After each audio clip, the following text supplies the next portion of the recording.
اور سب سے پہلے حضور رسول اللہ صلی اللہ علیہ وسلم کا چہرہ اقدس کو دیکھا، حضور رسول اللہ صلی اللہ علیہ وسلم کے نورانی چہرے کو دیکھا، اور جب جوان ہوئے تو حضور رسول اللہ صلی اللہ علیہ وسلم نے ان سے یہ ضیافت بھی فرمایا، آئے علی کہ جب تم میری گود پہ آئے تو تم نے اس وقت آنکھیں کھولی، اس سے پہلے تو نے آنکھیں نہیں کھولی تھی، تیرے گھر والے، تیری ماں اور تیرا باپ پریشان ہو گئے تھے۔ تو حضرت علی فرماتے ہیں کہ یا رسول اللہ میری بھی یہی چاہت تھی کہ میں حضور رسول اللہ صلی اللہ علیہ وسلم کا چہرہ دیکھوں سب سے پہلے۔ اور حضرت علی کو جب اللہ تعالیٰ کے پیارے محبوب نے یہ کہا کہ علی کہاں ہے، حضرت علی تشریف لے آئے، یہ عرض کی گئی کہ یا رسول اللہ ان کی آنکھیں دکھتی ہے، تو حضور صلی اللہ علیہ وسلم نے اپنا لعاب پہ دم لگایا، اس کی آنکھیں ٹھیک ہو گئی، فاتح خیبر بھی بنے، اور حضور نے دعا بھی فرمائی کہ آئے علی تجھے اللہ تعالیٰ گرمی اور سردی سے بھی بچائے، گرمی اور سردی کی تکلیف سے بھی بچائے۔ لیکن پھر یہ دیکھا گیا کہ حضرت علی کرم اللہ وجہہ الکریم سخت سردیوں میں بھی گرمیوں والا لباس پہنا کرتے ہیں، اور گرمیوں میں سخت گرمیوں میں سردیوں والا لباس پہنا کرتے ہیں۔ لوگ جب پوچھتے تو آپ یہ فرماتے کہ حضور نے مجھے دعا دی تھی کہ اب نہ مجھے سردی لگتی ہے اور نہ گرمی ہوتی ہے، اور یہ پھر اس کی کیا وجہ تھی، اس پہ کیا حکمت تھی کہ سردیوں میں گرمیوں والا لباس پہننا؟ وہ صرف اس لیے تاکہ لوگوں کو بھی پتہ چلے کہ اے لوگوں یہ دیکھو حضور صلی اللہ علیہ وسلم نے ایک مرتبہ فرما دیا تھا کہ علی تجھے گرمی اور سردی سے اللہ تعالیٰ محفوظ فرمائے، تو اب دیکھیے اتنی شدید قسم کی سردیاں ہیں تو میں نے پھر بھی گرمیوں کا لباس پہنا ہوا ہے، تاکہ لوگ مجھے دیکھ کر انہیں یہ پتہ چل جائے کہ یہ حضور کی دعا ہے، یہ حضور کی نسبت کا صدقہ ہے، حضور کی دعا کا صدقہ ہے۔ گرمیوں میں بھی موٹے کپڑے پہنے ہوئے تب بھی لوگوں کو پتہ چل جائے کہ علی آ رہا ہے، تو حضور نے دعا دی تھی کہ دیکھیے حضور کی دعا کتنی اللہ تعالیٰ نے عظمت اور شان عطا فرمائی۔ حضرت علی کرم اللہ وجہہ الکریم کے بارے میں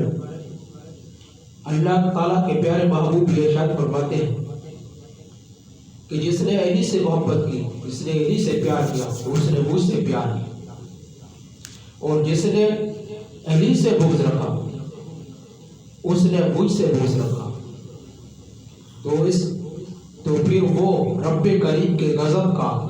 غضب خدا بندی کا دلیل ٹھہرے گا وہ شخص۔ تو اللہ تعالیٰ ہمیں حضرت علی کرم اللہ وجہہ الکریم، تمام صحاب نبی،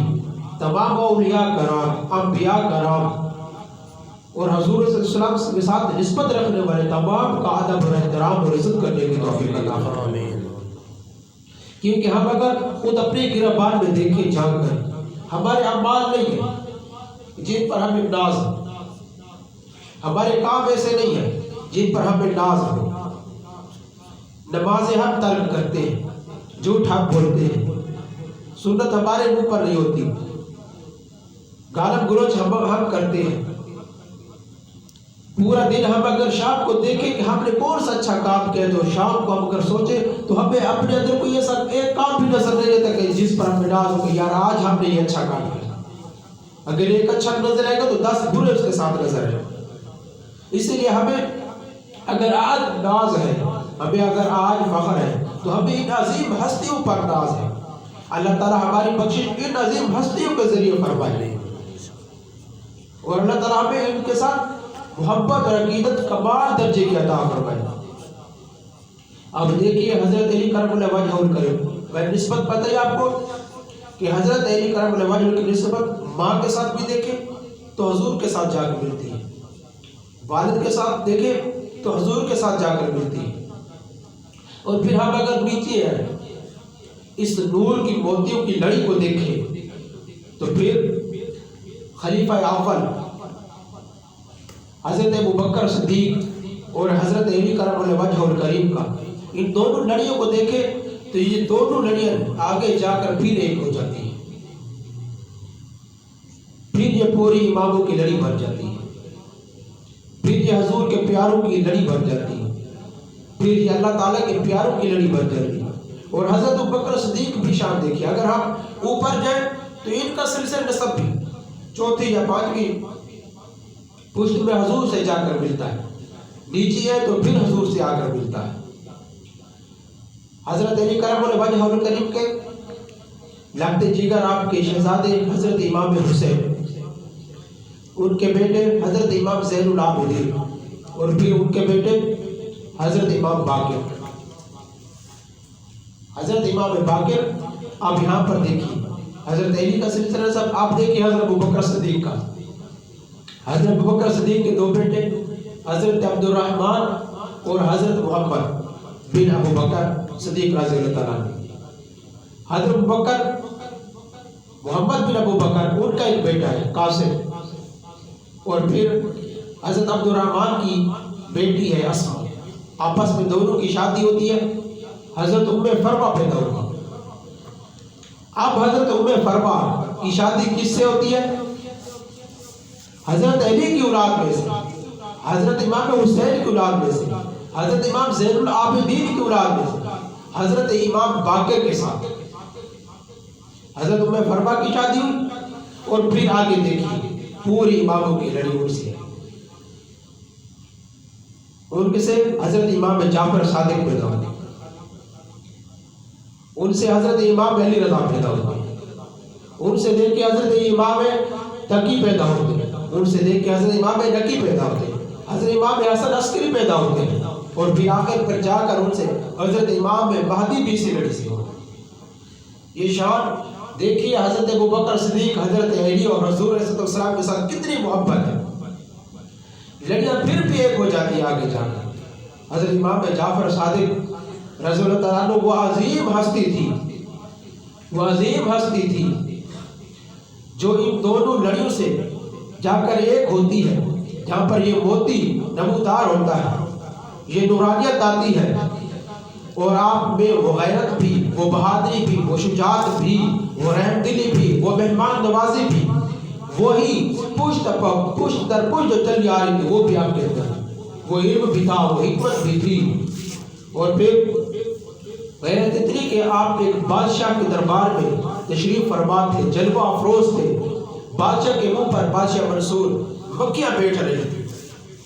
بادشاہ نے کہا کہ اے ابو جعفر، اے امام جعفر صادق، آپ کا لقب صادق ہے، لقب اور بھی بہت ہے لیکن جو مشہور ہوا، جو معروف ہوا وہ صادق ہے۔ اس نے کہا کہ میرے منہ پر مکھیاں بیٹھ رہی تھی، بادشاہ کے منہ پر۔ اس نے کہا کہ اللہ تعالیٰ نے مکھیوں کو کیوں پیدا فرمایا؟ آپ فرماتے ہیں کہ اللہ تعالیٰ نے مکھیوں کو اس لیے پیدا فرمایا تاکہ یہ مغرور لوگوں کو ذلیل کرے، جو لوگ تکبر کرتے ہیں، جو لوگ فخر کرتے ہیں، جو خود اکڑ کر چلتے ہیں، تو اللہ تعالیٰ نے اس مکھی کو اس لیے پیدا کیا تاکہ اس کو ذلیل کرے۔ دیکھیے ایک بادشاہ کے سامنے اس طرح حق گوئی بیان کرنا، اور پھر آپ صاحب کرامت بھی تھی، اور حضرت امام اعظم ابو حنیفہ جن کے ہم پیروکار ہیں، جنہیں ہم اپنا امام و رہبر و رہنما مانتے ہیں، حضرت امام اعظم بھی حضرت امام جعفر صادق رضی اللہ تعالیٰ عنہ کے شاگرد ہیں، اور پھر حضرت امام صادق، حضرت امام جعفر صادق آپ صاحب کرامت بھی تھی۔ ایک بڑھیا اور اس کے ساتھ کچھ بچے رو رہے تھے، تو آپ نے ان سے بچہ دریافت فرمائی، تو انہوں نے کہا کہ ہماری یہ ایک ہی گائے تھی جو اب مر چکی ہے، جس سے ہمارے بچوں کا اور ہمارا گزر ہوا کرتا تھا، اب ہم کیا کریں گے؟ تو آپ نے کہا کہ اس کو میں زندہ کر دوں۔ انہوں نے کہا کہ بڑھیا نے کہا کہ ہمارے ساتھ کیوں مذاق کرتے ہو، یہ مر چکی ہے، آپ کیسے زندہ ہوئی؟ پھر آپ نے گائے کو یہ ٹھوکر مارنے کا حکم کیا، اور اللہ رب العزت کی بارگاہ میں دعا کی تو وہ اٹھ کر کھڑی ہو گئی۔ لوگ جمع ہوئے تو آپ اس بھیڑ میں سے نکل گئے۔ اس بڑھیا کو بھی پتہ نہ چلا کہ وہ کون تھا، یا پہلے تو اس نے مذاق ہی سمجھا تھا کہ ایسے کب ہو سکتا ہے کہ کوئی آئے اور گائے کو زندہ کر کے چلا جائے۔ جب زندہ ہو گئی تب اسے پتہ چلا، لیکن دیر میں پھر حضرت امام جعفر بھی وہاں سے چلے گئے۔ یہ تھا ان کے اندر تقویٰ بھی تھا تاکہ مشہوری بھی نہ ہو، نام کا بھی پتہ نہ چلے، اور کام بھی کر جائے، غریبوں کی مدد بھی کر جائے، مسکینوں کی مدد بھی کر جائے۔ اللہ تعالیٰ نے اتنی حکمت عطا فرمائی، اتنا اللہ تعالیٰ نے علم عطا فرمایا، اور ہمیں بھی اپنے ان اماموں پر ناز ہے، اور ہمیں بھی اپنی عظیم ہستیوں پر ناز ہے، اور ہمیں بھی اپنے ان اولیاء پر ناز ہے۔ اللہ تعالیٰ ہمیں ان کے نقش قدم پر چلنے کی توفیق عطا فرمائے، اور اللہ تعالیٰ اس بزرگ کو، اس محفل کو تعدیر قیم و دائم فرمائے، اور اسی طرح تمام احباب ہنستے اور مسکراتے ہیں۔ واخر دعوانا الحمدللہ۔